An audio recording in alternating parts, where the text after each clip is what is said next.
blockchain. On va parler un petit peu de blockchain. En quelques mots, une blockchain, donc c'est une chaîne de blocs. On a mis des transactions entre les personnes.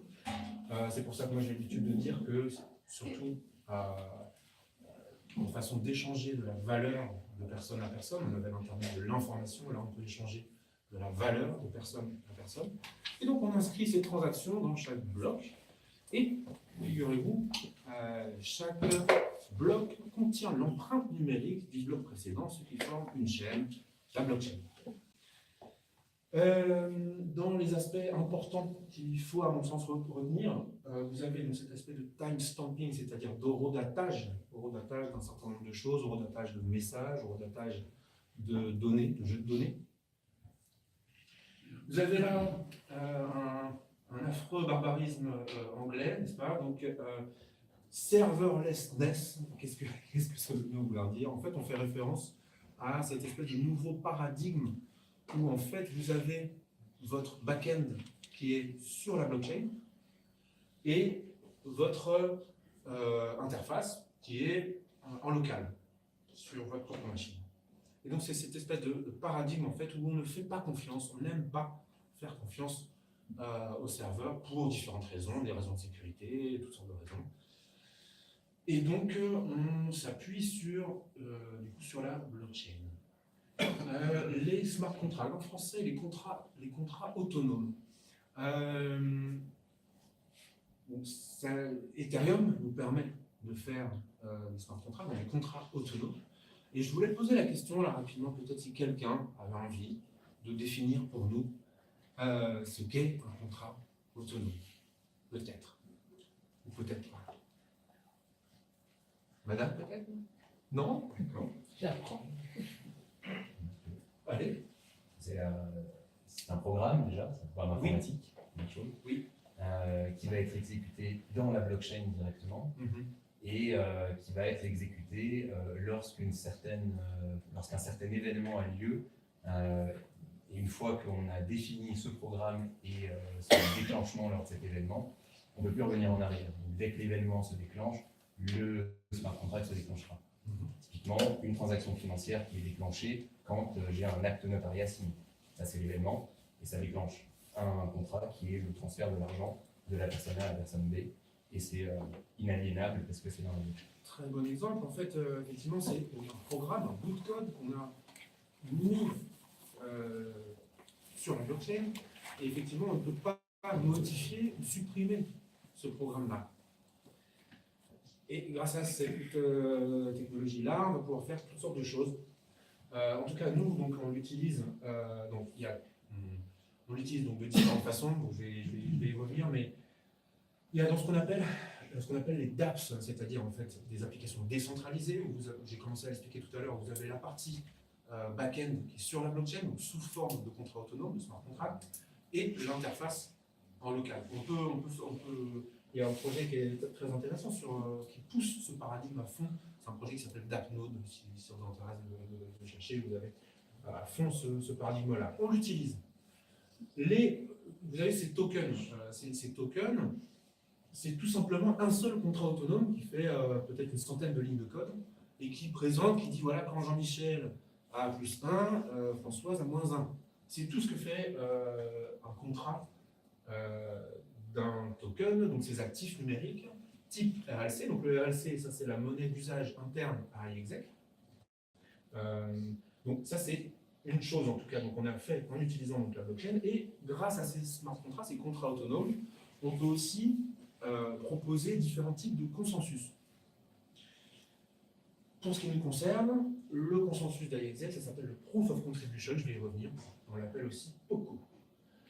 Sur iExec, vous pouvez en fait déployer n'importe quelle application, et ça change beaucoup parce que donc Ethereum est une plateforme d'applications décentralisée où vous pouvez proposer donc tout type d'applications, sauf que ces applications elles sont limitées.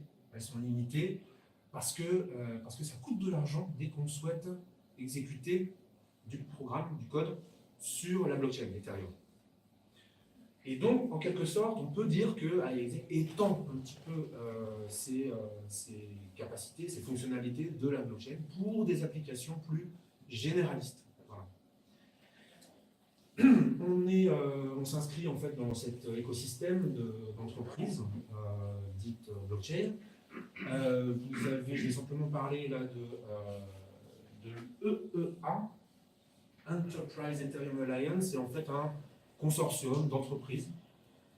Un consortium d'entreprises, je ne sais plus combien il y en a exactement, mais c'est des entreprises entre guillemets classiques qui sont curieuses de la technologie et qui veulent être les premiers au courant. Il se trouve que justement nous on est très impliqués en fait dans ce consortium-là, puisque iExec fait partie du stack applicatif, enfin du stack de développement de l'EEA. C'est-à-dire que les entreprises qui souhaitent s'y mettre, eh ben, elles vont regarder peut-être en premier le stack de l'EEA, et il se trouve qu'on est dedans. Donc il y a aussi cet enjeu de standardisation, où on est particulièrement actif sur différents fronts.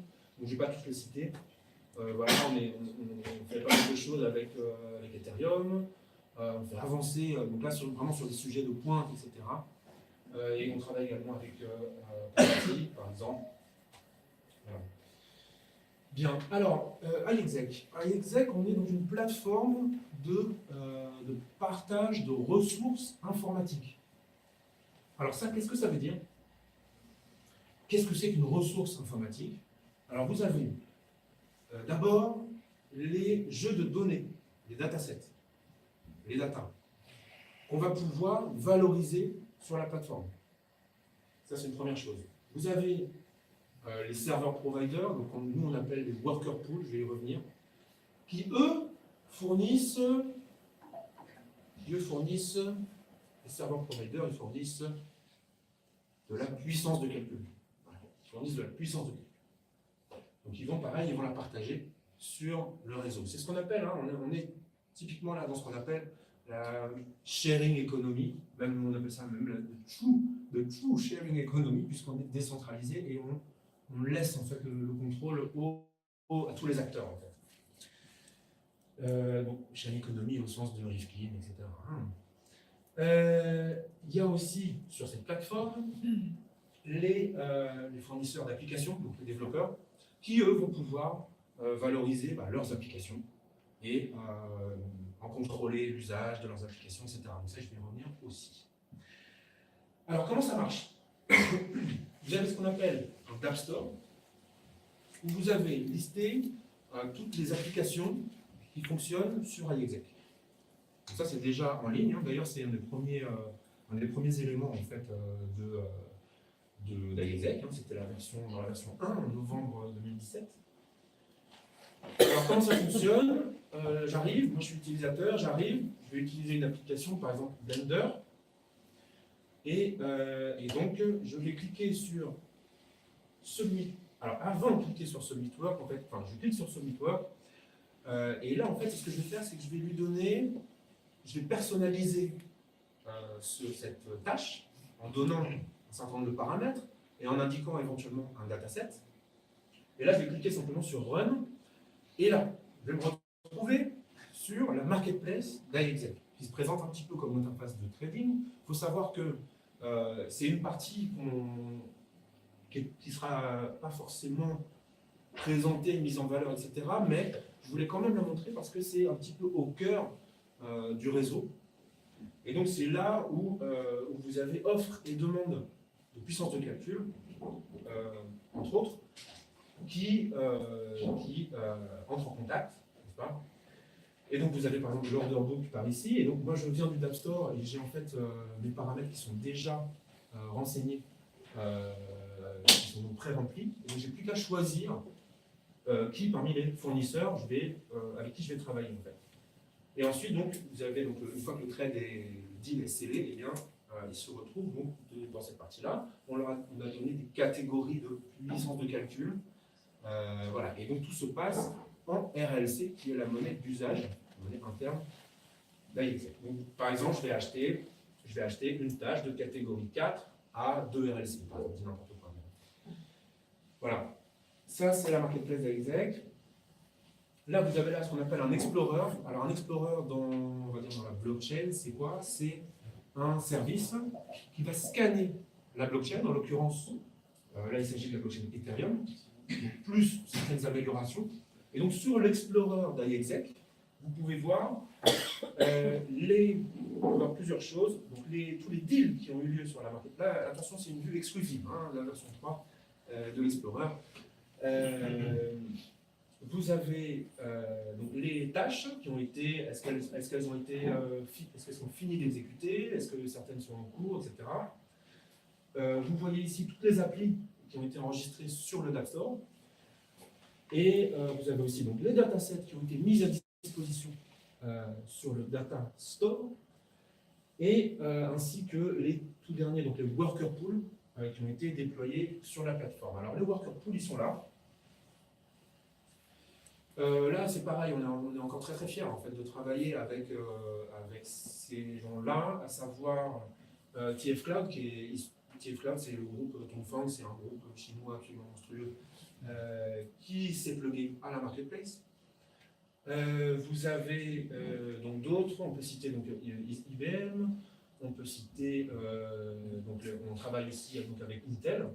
Voilà.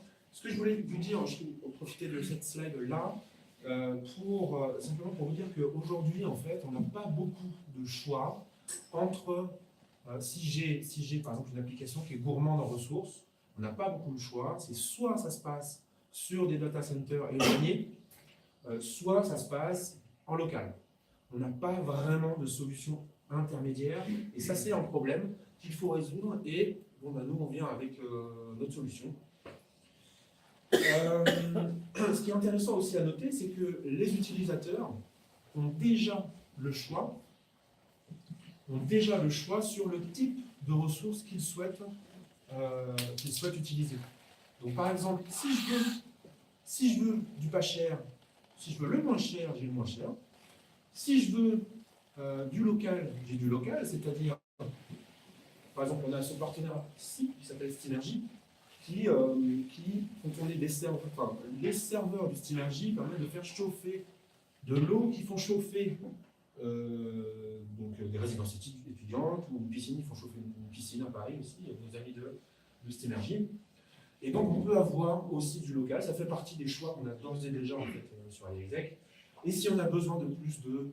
Alors, si on a besoin, et vous aurez certains pools, certains worker pools, qui seront équipés de la technologie SGX dont je vais parler tout de suite. Parce que si on fait confiance à ces gens-là, il n'y a pas de problème.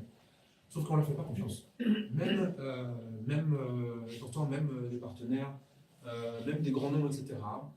Nous, on fait confiance plutôt à la technique, en fait. Donc c'est pour ça qu'on a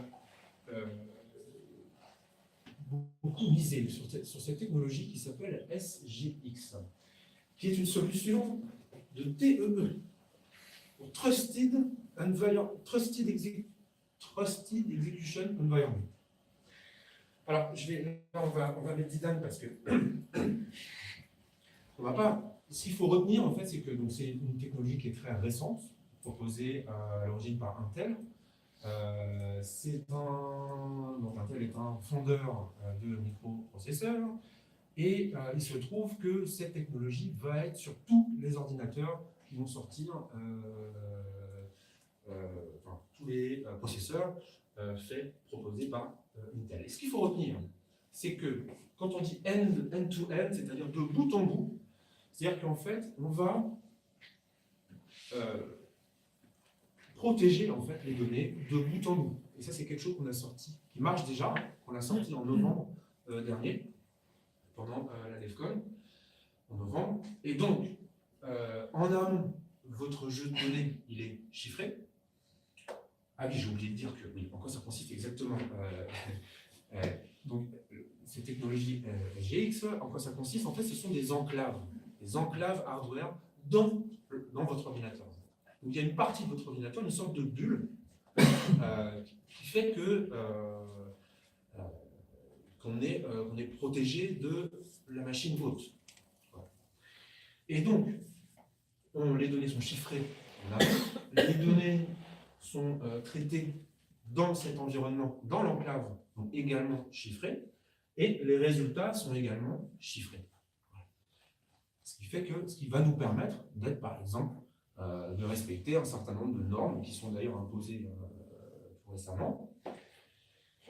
Et donc, ça va nous permettre quoi? Ça va nous permettre de louer, des données, de louer des jeux de données. Donc ça, c'est une fonctionnalité qui est très demandée dans beaucoup de secteurs d'activité très différents, type machine learning, fintech, medtech également. Donc, et donc, ça va vous permettre de monétiser vos jeux de données. Voilà. Et éventuellement d'en faire profiter vos utilisateurs aussi. On peut, et donc, pendant ce temps-là, vous gardez la propriété sur les données. Alors, c'est ce que j'ai essayé d'expliquer avec ce schéma, il n'y a rien de magique, mais c'est simplement que le fournisseur il expose un dataset qui va être traité dans une enclave SGX, et le bénéficiaire, il va profiter simplement du résultat sans connaître le reste. Voilà.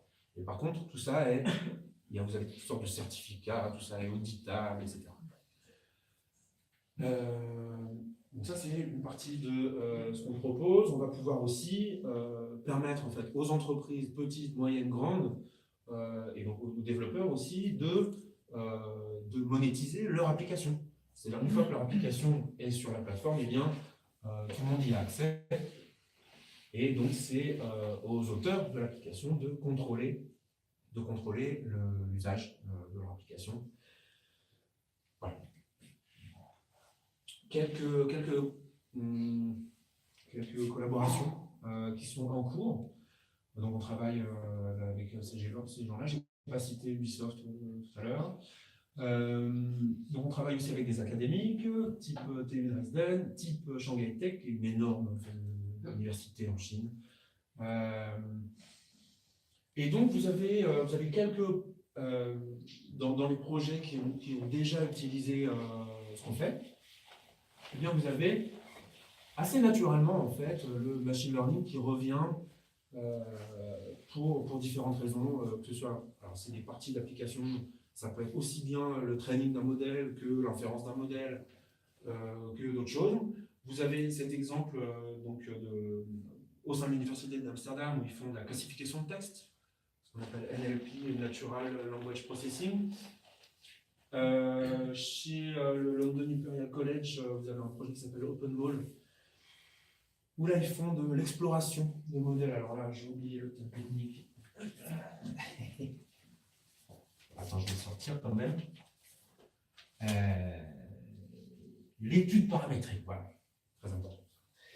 Pour notamment dans le machine learning, moi je ne suis pas spécialisé dans le machine learning. Donc, vous avez aussi nos amis de Web Sensors qui proposent des sensors de news qui sont basés aussi sur du machine learning.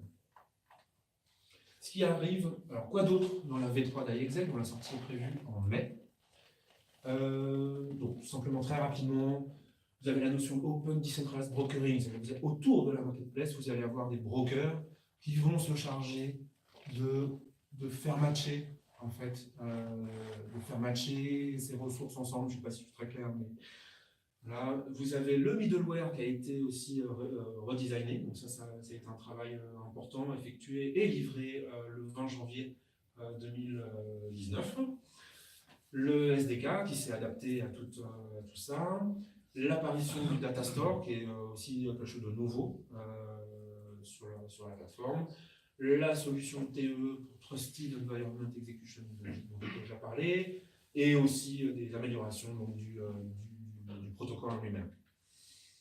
On était à la conférence qui s'appelle Mobile World Congress à Barcelone, où vous avez donc un des cofondateurs qui présente ce travail qu'on a fait en partenariat avec Intel et Shanghai Tech, où vous avez, je ne vais pas rentrer dans le détail, mais donc les robots qui utilisent la 5G, etc., qui utilisent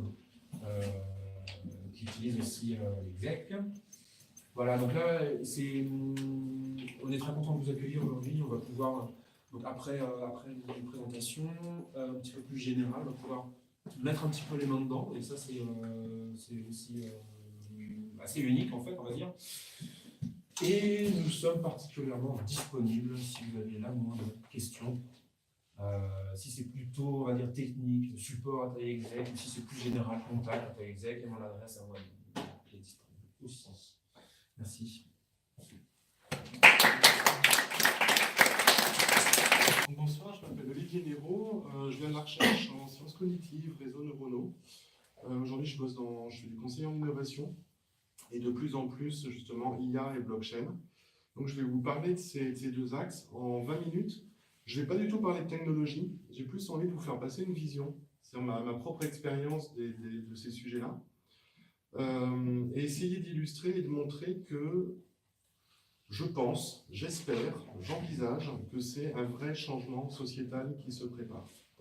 Alors comme je dis, c'est double buzz ou nouvelle société, parce que, pour être sincère avec vous, j'en ai marre. J'en ai marre que les sociétés me consultent en me disant « on veut une blockchain ». Voilà. Ou alors « on veut de l'IA ». Voilà. Pourquoi? Ils ne savent pas. Ils ne savent pas du tout, ils veulent une blockchain parce que c'est mieux. Voilà. Ils veulent de l'IA parce que c'est plus intelligent.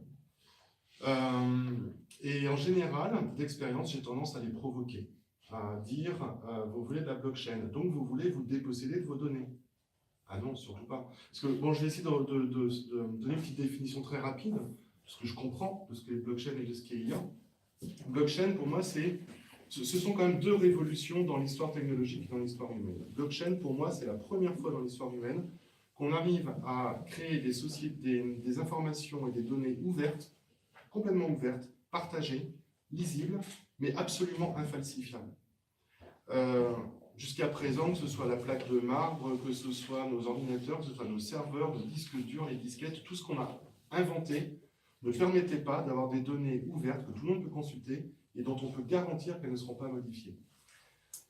Je fais presque un parallèle avec l'écriture, où on a réussi à stocker nos pensées comme ça dans un objet. Là, on arrive à stocker nos données dans un objet, dans un système, de façon absolument infalsifiable. Et pour moi, c'est une vraie révolution.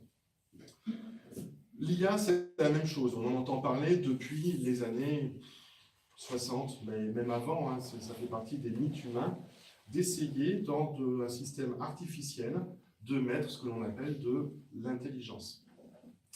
Venant des sciences cognitives, le terme d'intelligence, je passerai beaucoup plus que 20 minutes pour en parler avec vous. Quelle est la grande révolution dans le domaine IA? C'est que ça apprend. Jusqu'à présent, nos systèmes, et même ce qu'on appelait l'IA dans les années 80-90, ça n'apprenait pas du tout, ça faisait croire que ça savait faire des trucs un peu compliqués. Le un peu compliqué, en général, c'est un effet démo. Et des petites anecdotes par rapport à ça. Il y a eu, vous connaissez tous entendu parler du test de Turing, qui est, si on ne peut pas faire la différence avec ce avec quoi j'échange entre un ordinateur et un humain, c'est que le système a passé le test de Turing. Et au départ, ça marchait un peu, ce test, mais très rapidement, ça ne marche plus, puisqu'il y avait un prix qui s'appelait le Loebner Prize pour tester des bots et dire, voilà, on a un bot qui est super intelligent. Et les gens pris dans la rue votaient oui, c'est un humain qui m'a répondu. Pourquoi? Parce qu'à un moment, il a écrit « je rêve ». Et la personne disait « ouais, mais c'est pas une machine qui rêve, c'est un… » Donc le simple fait d'écrire dans la machine « je rêve » était suffisant pour faire croire que c'était un humain. Je ne sais pas si vous avez suivi le truc. Donc autant dire que cette IA-là a intérêt à la papine. On oublie. Faire semblant que la machine soit intelligente, ça ne mène pas à grand-chose. Mais tout comme je considère que la blockchain est une vraie révolution technologique, il y a une nouvelle IA qui est en train d'apparaître, et qu'on appellera plus spécifiquement le machine learning, c'est que c'est apprenant. Et c'est apprenant sur vraiment ce qu'on appelle du big data, c'est-à-dire des centaines de millions de données. Quand je bossais sur ma thèse sur des réseaux neuronaux, on me traitait déjà de grand malade, parce qu'en 96, je bossais sur 10 à 20 000 neurones. Et on me disait, mais on ne sait déjà pas comment ça marche avec 30, alors pourquoi est-ce que tu pars alors tu pars avec 20 000? Simplement parce qu'il se passait des choses qui ne se passaient pas dans un réseau avec 30 neurones, c'est du chaos, c'est des choses comme ça, et je trouvais ça vachement intéressant, en tout cas intriguant. Et aujourd'hui, c'est ce qu'on appelle le deep learning. C'est les mêmes algos que ce qu'on faisait il y a 30 ans, sauf qu'on le fait avec 30 000, 50 000, 100 000 neurones artificiels, ce sont des petites équations qui traitent de la donnée. Et on obtient de très très très bons résultats, et c'est vraiment apprenant. Je vous ai dit que je ne ferai pas une conf techno, donc je ne vais pas vous présenter des exemples de façon un peu pub de tout ce que peut faire l'IA, mais il faut savoir aujourd'hui que traduction automatique, c'est OK. Diagnostic et analyse d'image avec des résultats qui sont meilleurs qu'un expert médical, c'est fait. Sur des tâches ponctuelles, l'IA est très très forte et arrive à agréger et à synthétiser plutôt des centaines de millions de données sous forme d'une expérience et à le restituer. C'est un site qui est assez démonstratif, ça s'appelle This person doesn't exist. C'est-à-dire que cette image n'existe pas. Elle est créée par un système de deep learning qui a appris des millions et des millions de visages, et ensuite on lui met du bruit, et le système va converger, va changer sa dynamique, et à un moment va converger vers une image. Si vous allez sur ce site, et chaque fois que vous rafraîchissez la page, vous avez un visage différent. Là où c'est très impressionnant, c'est qu'il faut dépasser l'idée que c'est un visage. C'est-à-dire que le système a généré pixel par pixel. Le réseau neurone a appris toutes les corrélations possibles pixel à pixel, et non seulement il a appris un visage, mais il a appris la lumière, la forme des lunettes, la forme d'un œil, la forme d'une orientation, la forme d'un regard. Et si vous faites sur ce site, et vous regardez le fond, vous verrez qu'il y a un peu du glitch au fond. C'est-à-dire s'il y a des visages déformés, il y a des choses comme ça, parce que ça, le réseau ne l'a pas appris. Donc on a des capacités d'apprentissage et de généralisation qui aujourd'hui sont absolument fantastiques. Et donc, qu'est-ce que ça donne quand on mélange les deux? C'est ça que je trouve intéressant. Donc, rassurez-vous, j'ai 3 slides, donc ça va aller vite. Et ça, c'est la première slide. Donc, je vous disais, j'ai envie de vous faire partager une vision. Qu'est-ce qui va se passer? En sciences cognitives, il y a un drame qu'on découvre très souvent, c'est qu'on ne voit que ce qu'on croit. On ne voit que ce qu'on a appris. Le cerveau, il ne fait que vérifier ce qu'il sait déjà. Et donc, la société dans laquelle on vit aujourd'hui, elle nous semble absolument naturelle. On est ici. Ça, c'est nous, aujourd'hui. Voilà. Alors, je vous présente le plan. Ça va être comme ça, puis comme ça, puis comme ça. Puis là, on aura fini. Donc, ici, et là, ça va être vachement mieux. Donc là, on en est là aujourd'hui. Aujourd'hui, c'est vraiment ce qu'on appelle une société top-down. Je le vois encore aujourd'hui, ça me sidère. Je vais dans une soirée, qu'est-ce que vous faites comme métier? Alors, je suis défini par un métier, par une profession. Je vais voir mon banquier, etc. On a l'impression que le monde préexiste complètement, que nous, on arrive au monde comme des joueurs de ce jeu-là, et qu'il va falloir qu'on se fasse un petit chemin et on va devoir s'adapter aux règles préexistantes. Et donc, il va falloir qu'on passe notre bac, passe ton bac d'abord, avec en plus un travers qui est qu'on nous l'imposera, d'autant plus que les gens se le sont imposés à eux-mêmes. Ça, c'est ta gueule, tu le passes, parce que ça justifie le fait de l'avoir fait. Hein. Qu'un CDI, c'est vachement mieux. Hein. Quand même, on le sait, quand même, ça, on a une qualité de vie qui est incomparable. Et puis que petit à petit, on obtient du pouvoir. Et on arrive, et là, je vais commencer à faire de politique, de hard politique, on arrive dans la zone des 1%. Pas de débat, pas de hurlement, s'il vous plaît. Voilà, on arrive ici, on a du pouvoir et on a le contrôle sur le système. Top-down, on contrôle la banque, le travail, les études, on embauche les gens, on fabrique de la monnaie, on forme les gens et puis on fait de la politique pour gérer tout ce petit monde. Ça, c'est là où on en est aujourd'hui. Vous ne voyez aucun rapport avec blockchain et l'IA. Ça viendra après. Et que nous produit ce monde-là? De la monnaie, des experts. Alors ça, c'est vachement important, les experts. Ils savent tout ce que nous, on ignore. Et en plus, on les reconnaît. Hein. C'est comme chez les militaires. Pour connaître leur intelligence, c'est écrit là-dessus. Il y a des repères qui permettent d'éviter d'avoir à juger de la personne dans un école. Donc, les experts, on les reconnaît. Ils ont des diplômes, ils sont sur des estrades ou des choses comme ça. C'est pas pour rien que les avocats pour des robes noires. Bon, je me lance sur un autre sujet, c'est autre chose. Des contrats, et ainsi de suite. Là, si on réfléchit là-dedans, par exemple, la notion de propriété, c'est pas un fait naturel. La notion de propriété, c'est un droit d'usage que l'on a entre nous, qui est que j'ai mon chez moi, j'ai passé un contrat avec la société, qui fait que si quelqu'un vient habiter chez moi, j'ai la possibilité de faire appel à la loi, que l'on a communément acceptée, pour faire venir les forces de l'ordre et chasser la personne. Mais cet appartement ne m'appartient pas, c'est simplement un code social. Tout ça pour dire qu'aujourd'hui, on est dans un code social global, complètement top-down, dans lequel on est hyper adapté, et plus on va faire d'efforts dans ce monde-là, plus on va l'imposer aux autres, et se battre et rentrer dans un monde compétitif. Ce qui fait que là, ça se protège, et puis nous, on est là. Alors on a quand même un truc qui est un peu ce qu'on appelle bottom-up, c'est le droit de vote. Ça nous rassure, c'est une sorte de petite fête collective qui nous permet de voter. Et voilà. Alors ce qui est intéressant là-dedans, j'ai utilisé des termes de contrat. Et vous allez voir qu'à la fin, la monnaie, on parle de crypto aujourd'hui, tiens, on est en train de se réapproprier la monnaie.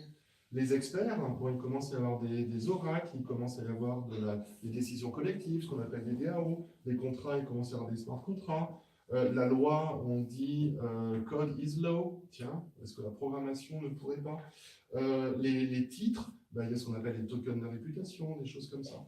J'essaie de montrer ce parallèle pour dire, ouais, un nouveau monde est peut-être possible, un nouveau mode de société. Et je considère que blockchain et IA sont deux innovations majeures qui peuvent permettre d'y glisser. Ça ne sera pas sans heurts, mais ça pourra se faire. Blockchain, ça fait peur, parce qu'on se dépossède des choses, on perd le contrôle. IA, moi je suis sidéré de la vision Terminator qu'il y a chez les gens sur l'IA, et qu'on va se faire défoncer la gueule par des machines qui veulent prendre notre place. C'est vrai de toute technologie. L'homme a toujours eu peur de son futur, parce que c'est le seul truc qu'il ne connaît pas. Le passé, il l'a pratiqué, il a survécu. Par contre, le futur, il ne sait pas encore s'il va y survivre. Donc tous les trucs qui viennent du futur, c'est une menace. Et je ne parle pas de remonter dans le temps, je parle de ce qu'on est en train de préparer. Ça remet en cause notre ordre général et ça fait complètement peur. Et donc aujourd'hui, on fabrique des dystopies. Il faut voir par exemple sur le fait que est-ce qu'on serait capable de voter ensemble nos propres modes de fonctionnement. Non, on n'est pas assez mature pour ça. Qu'on pourrait créer notre monnaie, absolument pas, il n'y a pas de régulation et ça ne vient pas des organismes certifiés et ainsi de suite. Ce que je trouve terrible là-dedans, c'est qu'on nous fait croire à des dystopies, sur le fait qu'on basculerait dans un monde où tout est crypto, tout est encrypté pour les geeks, avec des IA qui viennent nous buter la gueule, et qu'en réalité, ce que je constate, c'est que entre un monde dystopique et un monde utopique, c'est les mêmes technologies, c'est le même monde. C'est simplement l'humain qui devient un petit peu plus responsable. Je vais quand même finir par parler de blockchain et d'IA, un peu bon. Alors, ici, ça donne quoi en termes d'organisation? On est regroupé par caste. Les banquiers, les notaires, les avocats, on se reconnaît. Et puis, par rapport à ça, on a tout délégué. Tu évoquais l'acte notarié, il est chez le notaire, et je lui fais confiance pour défendre le fait que cet appartement, cette voiture est à moi.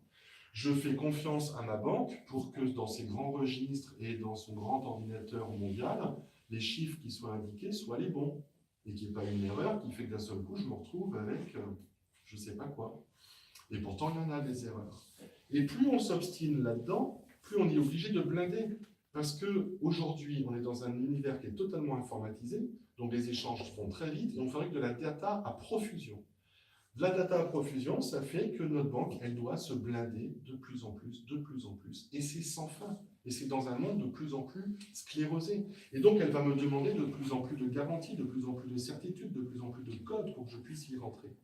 Et là, pour moi, il y a la mi-blockchain qui arrive, et qui dit, définition du départ, on peut faire de la donnée ouverte, infalsifiable. Ça remet en cause un petit peu les acquis par rapport à ça. Et l'IA, l'IA, je vous disais, c'est du machine learning. Et le côté, il m'énerve, là, les gens qui me demandent de mettre l'IA pour que ça soit intelligent. Je vous disais, blockchain, je leur dis, est-ce que vous êtes prêts à vous déposséder des données? Est-ce que vous êtes prêts à les ouvrir, à les communiquer à tout le monde? Alors, dès que en général, j'ai un non absolu là-dessus. Ouais. C'est surtout pas. Ça me fait penser à Accenture qui avait fait un brevet, je crois, sur un système de blockchain dont il possède la clé unique qui permet de modifier les données. J'adore. C'est l'ancien monde. C'est l'ancien monde. Comment est-ce qu'on fait quand il y a une erreur dans la blockchain? On ne peut pas le modifier. Mais c'est pas possible. Si, c'est possible. Bref, ce sont des visions du monde qui se confrontent. C'est ce qu'on voit aujourd'hui dans la spéculation crypto. Ce sont des visions du monde qui se confrontent. Puisqu'aujourd'hui, on rentre dans des mondes de spéculation parce qu'il y a l'ancien monde qui a voulu rentrer dans le nouveau en disant « Hey, il y a de quoi faire du blé là-dedans. » Et ça a tué certaines des utopies. Mais c'est pas gênant, parce qu'il va falloir qu'on soit résilient. Il va falloir qu'on soit résilient à tous ces mécanismes, à toutes ces rentrées, à tout l'ancien monde qui dit on va se réapproprier toutes ces innovations et les mettre dans notre système.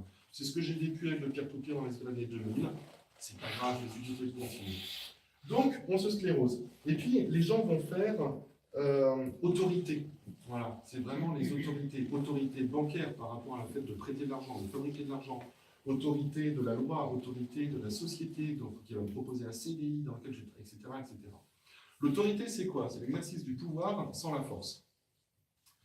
Tout simplement parce qu'on a dissimulé la force. Dissimuler le fait que si je ruse avec ma banque, je vais en prison. Que si on essaie de se réapproprier mon bien, je peux faire appel aux forces de l'ordre, et ainsi de suite. Il y a une sorte de violence dissimulée parce qu'on est sage et qu'on a accepté cette société. Je veux faire de vous des révolutionnaires. Et pour le faire, on va passer ici, directement. Là, vous avez un petit cerveau, pourquoi? Parce que je viens des sciences cognitives, et ce petit cerveau, il sépare ces mondes en deux, comme nos deux hémisphères. Ça, c'est notre hémisphère gauche, c'est l'hémisphère paternel, c'est celui qui dit « on fait comme ça, ta gueule ». Et confiance, on y va, la règle, la loi, l'ordre, la morale, et on est là-dedans. La nature, elle n'a pas réussi à réconcilier avec l'hémisphère droit. Elle les a mis en communication et on est en combat schizophrénique permanent. Je ne sais pas si vous le sentez chez moi, mais chez vous aussi. En général, on le fait. Mais pourquoi? Parce que ici, c'est l'hémisphère droit, c'est celui de l'envie, du désir, de la curiosité, de la découverte, du partage, du fun, quoi, d'une certaine façon. Paternel, maternel. Et justement, on parle de féminisation du monde, c'est peut-être là qu'on va y arriver. C'est qu'on va sortir de cette société totalement top-down patriarcale pour basculer ici. C'est mieux ça, non? Dans lequel je l'explique. Donc, on va toujours être organisés les uns avec les autres, mais faisons-en quelque chose de dynamique. Faisons en sorte que, au lieu d'être monocouleurs, banquiers, notaires, avocats, ingénieurs et ainsi de suite, on soit divers. On ne soit pas dans un CDI avec une entreprise, mais on soit multi-activité. Que dans cette multi-activité, et on le voit aujourd'hui, ce sont des milliers de tokens qui arrivent, qui permettent selon les usages de faire ci, de faire ça. On croule sous de l'information et on arrive à régler notre diversité. Là-dedans, on a l'IA qui commence à arriver et qui, comme on fabrique des millions et des millions de data en permanence individuellement, l'IA, elle est très bien faite, je vous dis, elle gère et elle apprend sur des centaines de millions de données, très très facilement. Donc elle est très bien, intégrons-la là-dedans. Vient analyser les transactions pour les optimiser, vient analyser ma consommation énergétique pour travailler en IoT avec mon chauffage et régler un petit peu le truc, vient analyser mes compétences et mes savoir-faire pour me mettre en contact avec telle personne avec qui je peux travailler, vient analyser. Et je vous dis, il n'y a pas de différence entre utopie et dystopie. Si on fait ça, on est dans une société, alors Black Mirror fait des ravages aussi par rapport à ça, on est dans une société un peu Black Mirrorisée, c'est-à-dire qu'on sait tout sur moi. Tout ce que je fais, je le présente, je l'illustre, je le montre, je le dis à tout le monde, et même tous les secrets. Et là, il y aura toujours papa qui est là, qui arrive, et qui va dire, c'est bon, prenons les assurances. Si toutes mes analyses de conduite, et on peut le faire, puisqu'on parle qu'aujourd'hui des véhicules qui sont autonomes, assez facilement, ça tient sur un iPhone, il y a des projets, enfin c'est très facile à faire. Donc, si on parle des véhicules autonomes, on peut avoir une IA qui compare sa conduite idéale par rapport à la mienne, et qui va dire, ah non, lui c'est quand même un sauvage, et qui va instantanément calculer l'assurance que je dois payer à la minute, etc. Et là, je vous disais, avec les mêmes technos, on bascule en dystopie. C'est-à-dire qu'on est sous contrôle permanent et qu'on va devenir des petits êtres sages, simplement parce qu'il y aura autorité qui va exercer son pouvoir sans violence tant que je fais bien, tant que je conduis bien, tant que je suis économe, tant que je mange 5 fruits et légumes. Vous voyez comment ça vient dans la pub? Tant que je vais faire du sport, tant que, etc. Donc cette société peut être très intéressante, mais c'est une catastrophe. Et c'est là où la blockchain peut arriver. Parce que qu'est-ce qui se passe? Là, on a délégué toutes les clés de nos données à nos tiers de confiance, à la banque, à mon notaire, à mon médecin. On essaye aujourd'hui, le politique essaye de faire le dossier médical informatisé, machin, c'est un gag énorme. C'est-à-dire qu'on va tous foutre nos données médicales là-dessus. Qui a les clés? Eux. Génial. Mais on a la blockchain. Donc si on est dans un monde avec de l'IA qui traite de la donnée en permanence et qui optimise le système, il faut absolument, et c'est impératif, si on ne veut pas basculer en dystopie, c'est impératif qu'on soit sur une blockchain. C'est-à-dire que moi, je me réapproprie mes données, que j'ai mes données ici, sur mon système, tu l'évoquais tout à l'heure, ce sont des petits clusters, ce sont des boîtes, etc. Je stocke les données dedans, c'est à moi. Et c'est moi, en tant qu'individu, qui dit, toi, tu peux consulter ça, toi, tu peux consulter ça, toi, tu peux consulter ça, pendant un certain moment. Et là, le big data et l'IA va pouvoir apprendre de ça et optimiser, mais optimiser centré sur moi. Tout simplement parce qu'on a supprimé les tiers de confiance. À aucun moment, je n'ai fait confiance à un autre pour gérer ma vie. Et une fois qu'on est là, eh ben, on peut avoir en effet des reputation tokens qui vont circuler. Une autre économie qu'une économie monétaire. Une économie qui serait basée sur les bonnes actions, sur les partages, sur ce que l'on fait et ainsi de suite. On peut avoir l'IoT qui arrive. Aujourd'hui, par exemple, prenons un petit parallèle aujourd'hui, j'achète ma voiture, je suis très content, ça me rend grégaire parce que si on me les rafle, je gueule, de toute façon, enfin bref. Je la possède et puis je la laisse dormir dehors les 3/4 du temps. Et nos villes, ce sont des dortoirs à voiture. Si on regarde, je dis, sortons de nos habitudes. On y est habitué, donc on ne le voit plus. Mais si on réfléchit, nos rues sont des dortoirs à voiture. Passons un peu dans le futur. On n'a plus besoin d'acheter une voiture. On peut créer une économie locale, créer notre propre token qui va financer la fabrication de voitures autonomes qui sont mises en circulation et qui vont être utilisées le quart du temps, qui sont tout le temps en circulation, qui ne se garent pas. On a des IA, on peut tout à fait imaginer que la voiture analyse et optimise son propre processus pour dire, ben moi je m'adresse plutôt à ce type de clientèle, je ne me rapporte pas souvent, mais je fais du low cost. Une autre IA va tout à fait... Aujourd'hui, il y a des IA qui jouent mieux que certains joueurs professionnels à StarCraft, vous avez vu sur le Go. Donc optimiser la rentabilité d'une voiture, c'est complètement à sa portée. Et l'IA va faire ça et va faire, ben moi je vais acheter cette option. L'IA peut à ce moment-là passer des contrats, moi je peux répondre à ces contrats et dire, bah tiens, moi je peins des voitures autonomes, etc. et ainsi de suite. Et ça change le paysage urbain. Comme ça change le paysage urbain, on n'a plus besoin de s'en remettre aux politiques, et puis on peut commencer à faire un territoire commun, et on va pouvoir se réapproprier la ville. Et puis pourquoi on peut, ce dont je parle pour la voiture, on peut dire aussi au niveau de l'appartement. C'est bien d'avoir son chez-soi, mais si on pouvait bouger, si on pouvait circuler, si on pouvait travailler à droite, à gauche, si j'étais garanti, justement, en blockchain, que tel lieu me serait affecté, que je pourrais, etc. Pourquoi pas? Et ainsi de suite. Et là, ben voilà, une fois qu'on en est là, qu'on est sur des...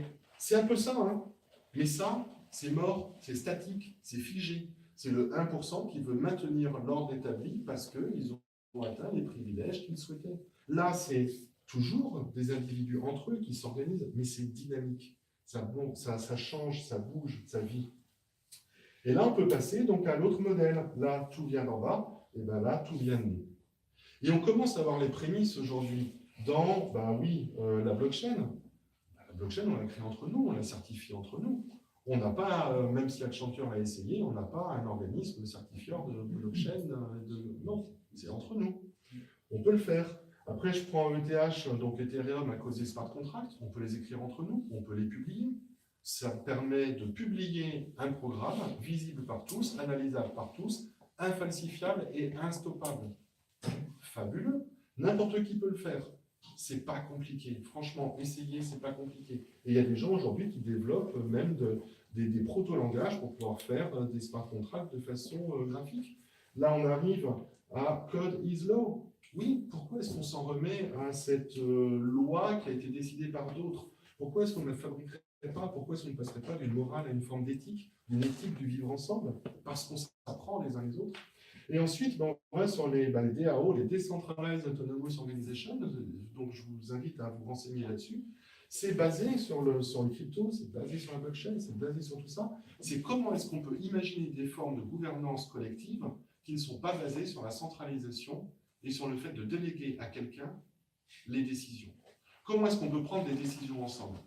Vraiment. Et de façon qualifiée, de façon intéressante. Et comme on part d'ici, on monte petit à petit. Et puis, comme on monte petit à petit, il n'y a pas de privilège dedans, il n'y a que des savoir-faire qui se partagent, qui diffusent. Et on peut imaginer, à ce moment-là, toucher en effet 100% de la société. Et on fabrique à ce moment-là de la valeur, et on fabrique une monnaie, au lieu d'avoir une monnaie qui tombe d'en haut avec des gouffres de 2600 milliards de dettes, machin qui se créent, on fabrique notre valeur ensemble, et on monte ensemble. Ça a l'air d'être une utopie, c'est faisable. Blockchain plus IA, on peut y arriver. Et je vais finir sur un exemple, parce que là, j'ai fait un peu de théorie. Prenons le domaine médical, par exemple, pour imaginer les bouleversements que ça peut réaliser. Je vous ai dit, machine learning, analyse de data, Oui, il y a des algos qui arrivent à faire du diagnostic sur des radios qui sont meilleurs qu'un œil médical. C'est pas pour rien si Google a acheté des centaines de millions de données de santé anglaises, pour pouvoir faire de l'analyse dessus, évidemment. Et attendez-vous à avoir l'offre Google Health à $29,99 qui vous donnera des avantages auprès de vos assurances. Si on veut éviter ça, il faut se réapproprier ça. Mais ça, par contre, il y a un vrai avantage. C'est que oui, ils ont raison de le faire. Pourquoi ? Parce que avec tous les systèmes qui vont permettre de prendre des mesures, par exemple, sur mes données de santé en temps réel, et ça vient, et ça va très vite. Une IA, elle est faite pour comparer des exemples qui lui sont présentés. Si elle a des exemples sur des centaines de millions de personnes, elle me prend et elle fait « Ah, tiens, lui, il était comme ça il y a 3 semaines, et 2 semaines après, il a fait ça. Ok, on anticipe. » Et on bascule complètement la logique médicale, qui aujourd'hui est « J'attends la pathologie pour aller voir un expert qui me dit ce qu'il faut faire pour le réparer », à une forme d'intelligence collective de la santé qui permet à chacun d'anticiper. Et on part dans une médecine d'anticipation qui anticipe les choses. C'est génial, mais ça peut aussi être une dystopie. Et ça ne dépend que de nous. Voilà, j'ai fait un petit peu le tour. Et donc, je vous disais, ce que je voulais présenter, c'était une vision. J'ai été volontairement un petit peu caricatural, un peu push par rapport à ça. Parce que ce que je constate, c'est qu'il n'y a pas une innovation qui change le monde. Ce qui change le monde, ce sont des faisceaux d'innovation qui se recoupent autour d'une même intention. Et quand on voit ce qui se passe au niveau de l'humain, de sa volonté d'émancipation, sa volonté d'expérimentation et ainsi de suite, je me dis que blockchain et IA sont 2 clés fondamentales pour faire cette nouvelle forme de société. Ce que j'espère. Voilà. Et je vous disais que j'avais 3 slides, donc j'ai ma 3e slide, mais là j'ai fini, hein, c'est terminé. Je pars juste sur ma pub, là c'est 33% de pub, en comptant les slides, mais ce sera beaucoup plus rapide. C'est mon projet, c'est ce que j'appelle le Bottom-up Society. Après ce que je vous ai exposé, vous avez peut-être compris pourquoi. J'espère, voilà. C'est comment est-ce qu'on fait bottom-up ensemble. Ça ne veut pas dire cul en l'air, ça veut dire on reprend la société et on le fait ensemble. Et l'idée, c'est une expérimentation qu'on monte sur Lyon. On n'est que 50 pour l'instant, la bêta a eu lieu la semaine dernière. Vous avez un scan à gauche pour iOS, à droite pour Android, pour télécharger la première bêta.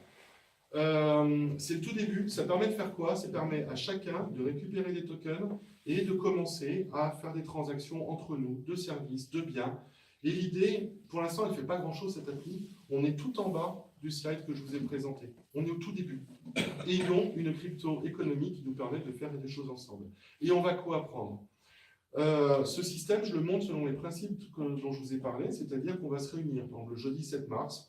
Alors vous verrez, en chargeant l'application, il y a un compte Discord, vous pouvez vous inscrire dessus, on vous tiendra informé, et on va faire des réunions le jeudi soir. Vous avez une idée, on va la rajouter. Vous avez envie de participer au projet, on va vous récompenser avec le système. On va le commenter, comme on le dit, ça s'appelle le BUS, Bottom-up Society. Le BUS est un projet du BUS. On va apprendre ensemble à faire ce projet ensemble. Ça a l'air un peu fou, mais j'aime bien ça m'amuse. Voilà. Merci.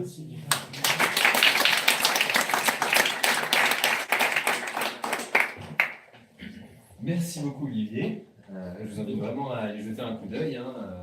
Ça marche. On peut en parler après. Ça plante aussi. Ça plante aussi, c'est même pour ça que c'est le plus intéressant pour le moment, c'est de voir comment la blockchain plante. Ça donne un bon feeling. Mais comme c'est le tout début, c'est le moment de se mettre dessus. Je pense que ça peut prendre une ampleur assez rapidement parce que c'est simple, c'est efficace, ça fait quelque chose qui est nouveau tout en n'étant pas étonnant, en étant très naturel. Donc voilà, je vous invite vraiment à aller tester. Je pense que c'est un très beau projet d'innovation qui a vraiment du sens pour la société. On va passer à l'aspect atelier. Ouais, il est là. Pareil, s'il y a des questions, vous pourrez les poser à Olivier pendant l'atelier. Il va sûrement être du côté prospective usage. Donc les questions techniques, ça sera plutôt côté iExec et codeur. Et puis les questions un petit peu plus généralistes, ça sera peut-être avec Olivier sur la partie prospective usage.